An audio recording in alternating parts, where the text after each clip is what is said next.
جبنا تبعها بينارو جنين عزيز ودلال عند بيجن أبدا مهرجاغي وخوش بن أمبورا بخلاك كنو بدايك كنهرة أو بهفر ناس بكن جيانا وي نافي وي جكوي داريه بيقومان دايكا ما ويسر جيانا خو كارو خباتي قوكرية ويجمر الشيرو بكن أمي بهفر وي ناس بكن هروهانا في دايكا ما تشي قالو بيقومان سر زماني مي بيكي ناس بكن. مرحبا صرت شاوة أهلا وسهلا. شاوة ياديش حالتي صاب ربي خدي وبير خديش وراسي بيت صاب ربي دلوقتي سباسيادي أم برسا دسبيكيش تبكن نافي تشيه تكتشاكية كرم بك أز نافي من أميناي أمينة محمد رموي جدر بيسيمة يعني أم دربيسيمة زنبون أم تشيبون أم دربيسيمة زنبون وزواجها ما جدر بيسية جدر بيسية زوجينة وزلامي مش لا يعبين بو يعني زواجها منا بالصدفة وحسكرنها أنا هاي برفرح ناس يعني تجدس بيك أخذ جدر بيسية يعني مثلا نج جند بويا وري ما لا بابي من الجندابو بس أم هات ندر بيسية استنى وما ندر بيسية تشيبو وم ندر بيسية مزنبون أري والله بله لما تزوجي عمرتك شقيسة عمرين بيستود السال ما مزوجين كمان كيباش بيعيني وكتش ينبري باز الصالي حيف دا الصالي تزوجينا تمانين باش وش برتشش برق حبكي قولوا علاقتي عائلات نخشبو يعني عائلتها مو عائلتان حبكي قولوا غيدها ون نابي نامد يعني بكي أمشي بتشوكاري مسوجي أنا بس حبكي طولي أما نباش تربو بيستود الصالي يعني يك بيتر جياني ناس دك زاروكي ويتشي بله قال كي باش يك حد عمر حبكي مزن باش يعني مسؤولياتي خو ناس دك تشا زاروكي خو خدي بكي تشا مزن بكي مثلا دماما يبري ميواني مدهاتن منان تشيدكر عزومات بو مولد بو يعملوا كاريبو في كارا راي بس جاهلي أنا نكار راكن تبي إنساني مزن كارب اليوم بك تقول تو خالي من لاي أبيتينا ولويا وش هفدو حاسكر هفكيش مربح سايبك والله حسكرنا ما تقريبا نه صار طويلة يعني أمزارو وما شاف حسكر وولو ما هما بري عسكرية نظامها بش هو حياة عسكرية خلاص كر بشتي عسكرية جي مخوست حبكي بابي معارض ونا تخوست بابيته بيم نا بابي مش أمزارو بابي مشي رحمتي مريت تجيبه إيه والله هما أباني مكتيني مرف كتيني حياة موافقة كر حياة يعني مقيادن هما دعوة تاخد شكر ودعوتي بريج البرد ريابو نان شيت كرن البرد ريا دعوة بو مطرب تاني مصور تاني البرد رياب نوك أنا درن صالة ونظام شيء دعوتي بري هي تجمر قالي كر خوش بوني أي أنا نا والله إيه بري قالك خوش بون يعني بيستو بينش حيوان شرجت كرن نان دكوم سر هفت كرن أو كرن نان قش مريون دي قنداد هاتن جي دراد هاتن مثلا حسك ايش عامود ايش قامشلو ميفاني وان هاتن دروس سيرول جمان دمان حياة مثلا صباحية وان دما وحياة هدايا دام بوكي ويعني شوار دبارك عند دعوتي بري قال لي خوش دعوتها چند روجا دريش كردي بري تقول دعوت حفت روجا دريش دك نا امنقن حفت روجا اهم روق بروجا يعني دروب تقريبا روق حنا بو روجا دعوت أمنقان زماني حفت روشة. أي دروش تنيبو. أري دروش تنيبو. أري يعني كليلو وأف كافيري مجدات المالي. يعني نوك بري هر صالي تكرج جي كافيرة تر محلي كافيرة. نوك أنا ودهات يعني متيك ناس بكرة كافيرة أو زمان بوري تشيكرا يبهاتنا مالي تشيكرا وكراس تكرا يبتشاه. بل جيانات بخالي مرتشاو يعني بشتي نحس علاش حسكريني وبيشتراهون زوجين تشاوابو. براستي جيانا ما خوش والحمد لله مقيات انها مش حسكروا امسر حسكرني زوجي مقيات انها حبكي تشا خالته بشوير نخوش كان نخوشي قال بسر مدهات الحمد لله ام حفظ الصلاه حفظ عايشين دوي اورتا دوي دسبيكا قام زوجين وامقيات انها بدوته حتى تزارو كيم هابوجي نخوش والعرضي يعني تشوف بسطاني بس كانوا بتشوبها هذا بسطاني مالي مخاجي تكر من بنوان باقش رأيهم كربا يعني مساعدة قالك إمبير ذكر يعني هم زارو خادي ذكر مهم غالي مساعدة كاري دنجي ذكر جبوت تجبو معيشة تازارو كيخوا بري يعني نها يك جكاري كم ناس كرتا كار ذكر بري خادي كرنا بزابو جبلي ويتا تشكار كري بشتي ويتا دي دورا حفت حيش صالة ما بس خادي ذكر بشتر أمهاتن أملت أخاوي عليون أمهاتن فيالي خالتي جربوا بس كش فروتن حبكي وضعي صحي باشو شخور خضرة داتاني البر ونشت أولا كيم البر ونشتن إيمنا ما مخدي كر المار ونشتن إجا زاروك إيم هورون زاروك خدا كتن زاروك حياة يعني بريجي ما زاروك ما زنت كلمة يعني نابينا زاروك وزاروك يعني صالك وياد صار متاني ما زاروك خو بهدور ما زندكر بري نها از بيك اشتا برسم چند زاروكي تهنا بين زاروك كيمن تكتشك سيكتشكن ودلاوكن ودي واشتر بي صعب خدش ترازي يعني اسبرسك اشتا بكم تخواندية تنخواندية تشوي دبستاني يانا والله ايامي بري ازمو چار برايم بون استاني وحيدة باهلي خوبم از كتم دبستاني از شو دي سالوني فام خواند بس خواند تقريبا صفين ها اناي يعني قالكي ما فهم كرند دا يعني ورمة خواند محافظ كر درزي خو ام درت كتن اما وقت انا دورافك ومالي تبع اللي والبنت تبع تنو ايش الشيء هاتي باش خلور حافظ كر درزي خو خلاص ذكر ودخلت مال اخو از قال كي من دبستاني دما جامنا خوش بالعرضي وكسلنا بو رابو ازر كتم يعني از مال كاريا جا خد كرن جا خد كر جهاتي بو يعني الحمد لله ادفي دراد مثلا تبوشمان نبو تنقو خزيم خوندنا خو تمام بكره بري والله ايه اجوان شاطر تربو من هاقيش ما مستنى قش صيدلينه قش حرتش اجوان جهاتي تربو يعني هنا ازموني وان مداوم غالي وان ذكر يعني تشاو بري ما تقول عارفه صف يعني عارفه صف اري استميه عارفه صفيه بمشي واجدر بمشي يعني تشي زرو جهاتي مدرسه خدجي وزماني خدجي وبهوالي خرج قش اج محز ذكر تستخرات كد قبل امينه بعرف يعني حسكرنا بينا مو هوالي مقلك يذهبوا هم لاوبوا وهم كاتشي وش حسكرنا ما قالك إنه يعني تشام وخوه برابو عند مدرسة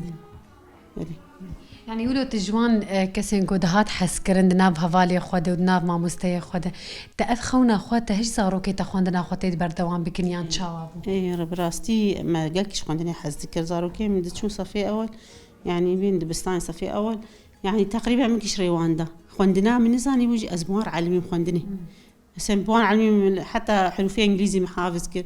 مع عربي مثلا بكردي جانم آنيوان كر أزمار دا علمي يعني هم ريوان دا وهم يجي تخون متخصص أسفيداك الخوجي بكم مثلا سبيرة شتاك تختار به مثلا أزهر مقامش لو حسكيز ناس بكم كدرم كد ودقرم يعني ولو كيف هم حس كرنام قالكش خوان درير بشرن جام راجت ياسين خوان ياسين حافظ كر يجام قرآن خوان متخصص يعني ولو كيف هم قالكش خوان دنيا يعني خوان دن سان مجيفة تجدا ناس دكش خور يكي نخوان دبان تشتانا ناس كنك جهاتي نج نخوان دبان حسرتا خوندني خوندن قالكي باش هذا جبلي ويتا كاركي تايبت شبو خو كير تنكر دمالي دي تشاوابو إيه براستي المالي أزعولي أز تاني بوم شار برايم بو ندش نزر كم تقول نتعب ما بقى مهندش ما بتعب شكي تخوارن وخوارنات براستي ولو محس نكر وإنسان بيركاي تجيب جد بيت برخوبد يعني كيف فهمش إنساني مكادحرتي فهمش إنساني كارشيرتي أم تشون هفالي كشكي أبي مو عند هاتن بريج كاكا بوركاش أبو أم تشون نجبو برا بس هم أولو إنسان در كيف الدنيا بين خلقي بين هفالي وان شيء خوش أم تشون كاكا ركاش تدي كاري بري أبو نوك أنا بوظيفة نبي مثلا ما مستن جبرج مدرسة در كاتنج أفكار مرمى بيشتي ويجي أشوم دورات تمريضي محز ذكر قال كي خوندنا عمتنا بس محز ذكر أشوم دورات تمريضي يزعلون تمريض يجي يعني نقول هما زي فيداك الخو زاروك خوكم يعني درزي زارو مثلا إيه درزي زاروك من لازم مش مالهم جيرانك لازم به يعني شغل مع الداخل وكي ور بردريم از براج ناسين بس ما زي درزي الوانخم مساعدك إنساني بل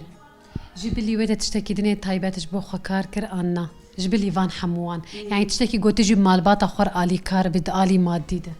وقت مشتركوا از تاني بوم شار براب يعني إبراهيم بابي بشتي زواجاته بشتي زواجنا بشتي زواج وقت مشتركوا بريوي مقو حيوان خد كرم آل إسلامي خد كر إسلامي منخوش بو حيوان تاني يعني حياته خد حيوان جنادي تبو يعني مليش كمل مع بابي خدي نكر بس هدي وي معلمان زي شاب دوشم از شاوان إم بكم از شاول بندوام حائمي خبكم شاو حادر تخش در فجيرة مساعدة أو نخش كتب ونخش أجل طابيرتشي وأكشر النصف يبو ما نتخص تعديلي دي صار مصروف زاروك لازم بين زاروك مالام فكري ومالام مزنبو يعني منان شيد كر عزومات شيد كر ميفاهم تميد هاتن يعني مش يعني أمشي مالك فكري ما يقولون مش بقونا مالي حذكر شو ميفانا حذكر يعني كيد هاد جمع مالام فكري وش خلكير برجي مصروف لازم دبيت تدبر خبز بله نهات بحسان نان كرناني تنوري ناني سيلي تلي خستي تلي نخستيه نا والله مناني تنوري وسيري لي نخستيه بس خوش نوي خوش ليت خستن مثلا ايش ما مستر متكيمه جامه ليت خس خوش بقالك خوش وش شغل مصارو ليت خستن بهناي دعس ما نقدرت كنت يعني تكاري منانك بتشيدانك جار بخورت يعني انت بلا خوارنا انا اخوارنا انا قشت بيمن في عد او نانات حقيقي بعد كان مقاومه برشوني بكره قالك بهناي خوش بو يعني ام بي رازيون يعني زارو كيما مثلا صار سفيد جا خوارن بي كامات فلان شكيم ما انا اني يبري رازيبون هو حياة خوش بو يعني تاع قحرت النبو كل دردي برت النبو حتى مرين برت النبو يك بمراد ما حزين بوجبو جيراني خو تسري خناش الا معلومات جيران خبشتا تاريخ خبشتا يعني قالك عادات وتقاليد بري قالك خوش بو الدنيا قالك خوش بو يعني تبختي خوش مال شيدكر بازيت جمال وشيرته ماسيته بنيرته بختي شيدكر ملشوري شيدكر ازلامي خمتشون مشخور شيدكر تيرا مالا خمت شيدكر مثلا ملوخيه مثلا بعجان رش صور بيفاز حرش ما شيدكر يعني تشتي جمالي رازمه مشخور قشتاتاني ما نفقي خوجي رادشتي ها بوي دما تشكرنا بلي رزا يعني يك شخور راد هيجي يعني ذكره وتدي دخلنا سوراف كده وشخور هالتين تشكريه مشيت كم حرف كم كيلو تشكر حر صار حسب يعني جانا 10 كيلو جانا 15 كيلو مشيت كنتي مالين قشي قريدون دخلنا بابا سوراف كده دمين حاس على دين تشك بينا يعني وقت نشخور بلين هبينا زارو كتا جي حزدكن جي حزدكن 15 كيلو ما شاء الله برنا اي فر دخون زارو كم جي حزدكن يعني تقريبا اسبوع تجارب كم بلاشت كن قال كي خوش جي عمز خورنك اساسي يمشي حزدكن يعني شو خجش بقوله مجو بازدك يعني هيك بيكون باش مالي زارو جي حزدك انو تشيدك كالج مر بحسبك تتشاوا بلا مثلا سوراف قاوي تتشاوا تشيدك تخدشد بدون تتشن بله ام بلي خوتيني ام قشي جريدن ربطه جريدن خندبوك ياخذ راس دكن بشرم اوا سوراف كي اوا هيك ام خويت خيني حياه الناس كي صار هيك اخوتي خيكات تدبوك ورقي وت خلاص يعني اخوياي كامل شك بيبناي يعني انت او خوياي تمام يعني نخرج من شك بيبتي بشرتي افا خبر سرد جا هناك افيد كريم برا سردش بو زربفن هناك جورو برا سرد حسب يعني حرك جي حزك وتسر داغر تتميل افا خم خاده بجبو كيبنا برشنا بلتا كي خوش بلي سوراب كي شغلي بلي ام اعتمادي مسروان تشتاي نها هني كانت شوادك انتي ننتخن بدوني كولاد ودافي باش عشق دقرم بيقف وتشخشك زرد بي وتبقيت الزيته وتجاري جرب عندي بي اوج شكي فتره كي ما واش تذكر بس مش اي سوراب كي بيتر حسكر يعني اشترم بتعم ترن مضمون تري عند ناس كي خربونا انتني عندما تشهدك مثلا بدون تبي مين صالة كي دي الصالة خراد بيانا نا خرانا بس الافاي مخاطب افاي كيم نبرشنا